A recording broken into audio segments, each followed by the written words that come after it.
ఒకరోజు కళ్యాణి ఆఫీస్కి 10 రోజులు సెలవు పెట్టడం వల్ల మొత్తం వర్క్ అంతా కంప్లీట్ చేయడానికి ఆ రోజు అంతా కూర్చొని ఆఫీస్ టైమింగ్ అయిపోయిన వర్క్లో మునిగిపోయి చేస్తుంది.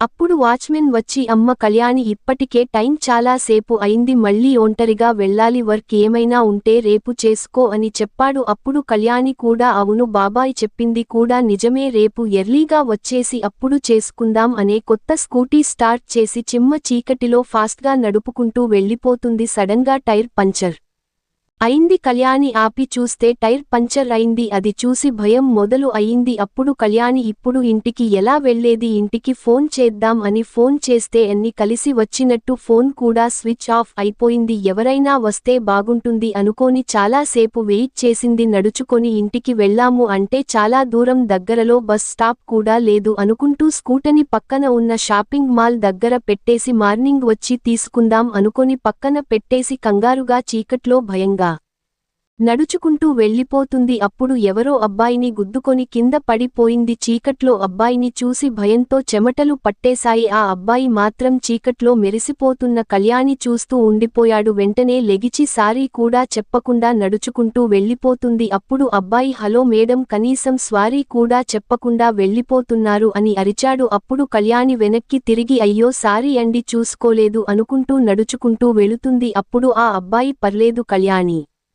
అన్నాడు. ఆ మాట విన్న తర్వాత కళ్యాణి షాక్ అయి నీకు నా పేరు ఎలా తెలుసు అని అడిగింది. అది ఒక రహస్యం, అప్పుడే చెప్పకూడదు, ఇంత అర్ధరాత్రి ఒంటరిగా వెళుతున్నావు, నన్ను తోడుగా రమ్మంటావా అని నవ్వుతూ అన్నాడు. అప్పుడు కళ్యాణి వీడు ఎవడో తేడాగా ఉన్నాడు, సైలెంట్గా చెక్ చేయాలి అనుకుంటూ ఏమీ మాట్లాడకుండా వెళ్ళిపోతుంది. అప్పుడు అబ్బాయి ఒక కవిత విసిరాడు. అదే విని కళ్యాణికి ఎప్పుడో చిన్నప్పుడు స్కూల్లో విన్నాను, మళ్ళీ ఇప్పుడు విన్నా అనుకొని సడన్గా గుర్తొచ్చి కళ్యాణ్ నువ్వా ఎలా ఉన్నావు అనే పలకరించింది. బాగానే గుర్తుపెట్టుకోవాలి అని అన్నాడు. అప్పుడు కళ్యాణి నీ కవితలు అలాంటివి, మరి అప్పట్లో స్కూల్లో నీ కవితలు వల్ల ఎంత ఫేమస్ కదా అని చెప్పింది. అప్పుడు కళ్యాణ్ సర్లే గాని ఎంత అర్ధరాత్రి ఒంటరిగా వెళుతున్నావు, భయం లేదా అన్నాడు. దానికి కళ్యాణి భయం లేదా, చూసావు కదా భయంతో పరిగెడుతూ నిన్ను గుద్దుకొని పడిపోయా అని చెప్పింది. మరి నువ్వు ఏంటి ఇక్కడ అడిగింది. అదా మన ఫ్రెండ్ కార్తీక్ ఉన్నాడు కదా, రేపు వాడి పెళ్లి, అందుకే వచ్చాను, మధ్యలో బైక్ ఆగిపోతే అలా నడుచుకుంటూ వెళుతుంటే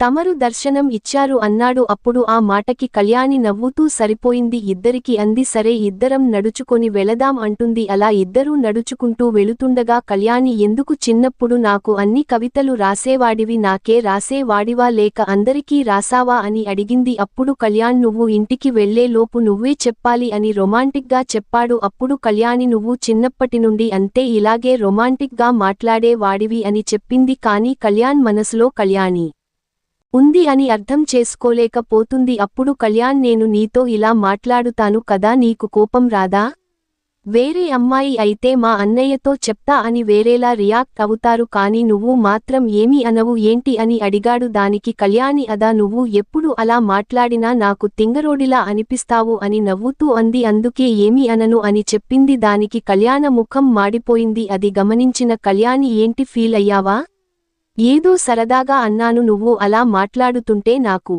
ఇష్టమే అని చెప్పింది. ఆ మాట విన్న తర్వాత కళ్యాణ్కి పట్టలేని అంత ఆనందం కలిగింది. అప్పుడు కళ్యాణి మర్చిపోయి నీ దగ్గర ఫోన్ ఉంది కదా, ఎవరికైనా ఫోన్ చేసి రమ్మనొచ్చు కదా, నడవలేకపోతున్నా అని అంటుంది. అప్పుడు కళ్యాణ్ కావాలనే ఫోన్ స్విచ్ ఆఫ్ చేసి అయ్యో నా ఫోన్లో కూడా ఛార్జింగ్ అయిపోయింది అని అబద్ధం చెప్పాడు. అప్పుడు కళ్యాణ నీకు బాగా నచ్చిన కవిత ఒకటి చెప్పు అని అడిగాడు. దానికి కళ్యాణి నాకు ఇష్టమైనది అంటే నా మనసుకు నచ్చింది చెప్తా అని కవిత చెప్పింది. అప్పుడు కళ్యాణం నువ్వు కూడా ఇంకొక కొత్త కవిత చెప్పు, వినాలి అని ఉంది అని అడుగుతుంది. అప్పుడు కళ్యాణ నీ పెదవి అంచు నా తడిని నా పెదవితో తడమాలని ఉంది, ఎందుకు అంటావు అనే ప్రశ్నించినట్టు చెప్పాడు. అప్పుడు కళ్యాణి అర్థం కాక నవ్వుతుంది. కళ్యాణ బాధగా ఇంత ప్రేమగా చెబితే అర్థం చేసుకోకుండా నవ్వుతుంది ఏంటి అని మనసులో అనుకున్నాడు. తర్వాత కళ్యాణికి ఆ కవిత అర్థం అయింది. మనసులో ఏంటి కళ్యాణ అలా అన్నాడు, నేను ఇచ్చిన చనువు వల్ల అలా అన్నాడా, అయినా నేను ఏంటి కోపం పడకుండా ఇలా ఆలోచిస్తున్నాను అనుకుంటుంది.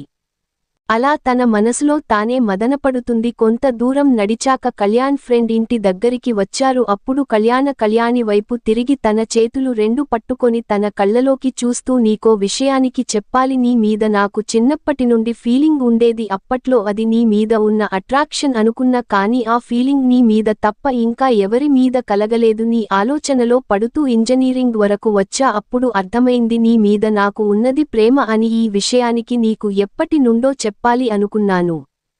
కానీ నిన్ను ఇబ్బంది పెట్టకూడదు అనుకున్న. జీవితాంతం నువ్వు నాకు తోడుగా ఉండాలి అనుకున్నా. అంతకన్నా ముందు నేను గొప్ప స్థానంలో ఉండాలి. కానీ అప్పటికే నువ్వు ఎవర్నైనా ఇష్టపడతావు ఏమో అని భయం. అయినా నీ ప్రేమలో మునిగిపోయాను. నీకు రాసిన కవితలు వల్ల అయినా అర్థం చేసుకుంటావని ఎదురుచూస్తూ అలసిపోయా. ఇంత అర్ధరాత్రి నిన్ను కలుస్తాను అనుకోలేదు. ఇంతకన్నా మంచి అవకాశం దొరుకుతుంది అనుకోలేదు. అందుకే నా మనసులో మాట నీకు చెప్పాను. రేపు కార్తీక పెళ్లిలోని సమాధానం కోసం ఎదురు చూస్తాను అని తన భావాన్ని చెప్పాడు. కళ్యాణి మాత్రం ఆశ్చర్యపోయి తన మాటలు వింటూ ఉండిపోయింది. కళ్యాణ్ ఇలా మాట్లాడుతాడు అని అస్సలు అనుకోలేదు. తనకి ఏమీ మాట్లాడాలో అర్థం కావడం లేదు. కళ్యాణ మాత్రం తన కళ్ళలోకి అలా చూస్తూ ఉండిపోయాడు. కళ్యాణి తలదించుకొని మెల్లిగా నేను ఇంటికి వెళ్ళాలి అని చెప్పింది. అప్పుడు కళ్యాణ తన ఫ్రెండ్ తీసుకొని కళ్యాణిని ఎక్కించుకొని బయలుదేరారు. దారి ప్రయాణంలో ఇద్దరు ఒకరితో ఒకరు మాట్లాడుకోలేదు. కళ్యాణి ఇల్లు వచ్చేసింది. గేటు ముందు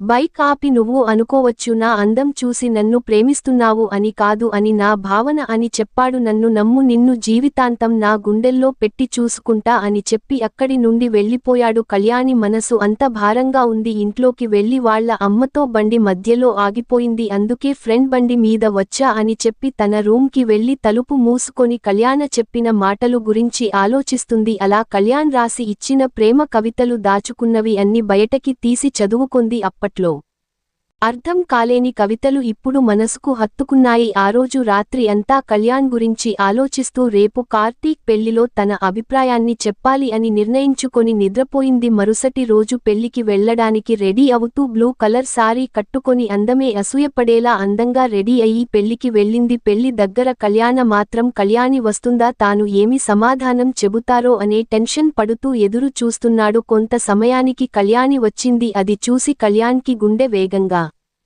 కొట్టుకుంది. కళ్యాణి వచ్చి తన ఫ్రెండ్స్ దగ్గరకు వెళ్లి మాట్లాడుతుంది. కళ్యాణ్కి మాత్రం టెన్షన్ ఇంకా పెరిగిపోతుంది. కొంత సమయానికి కళ్యాణి వచ్చి మేడ మీదకి రా అనే చెప్పి వెళ్లిపోయింది. తన వెనకే నడుస్తూ టెర్రస్ పైకి వెళ్లారు ఇద్దరు. కళ్యాణి వెనుక వైపు తిరిగి నుంచుంది. కళ్యాణ మాత్రం తాను ఏమి సమాధానం చెబుతుందో అని ఎదురు చూస్తున్నాడు. అప్పుడు కళ్యాణి ఎక్కడ క్లైమేట్ చాలా రొమాంటిక్ గా ఉంది కదా అంది. కళ్యాణ అవును అని చెప్పాడు. అలా మాట్లాడుతూ కళ్యాణి నీతో ఉంటే ప్రతి క్షణం రొమాంటిక్ గా ఉంటుంది.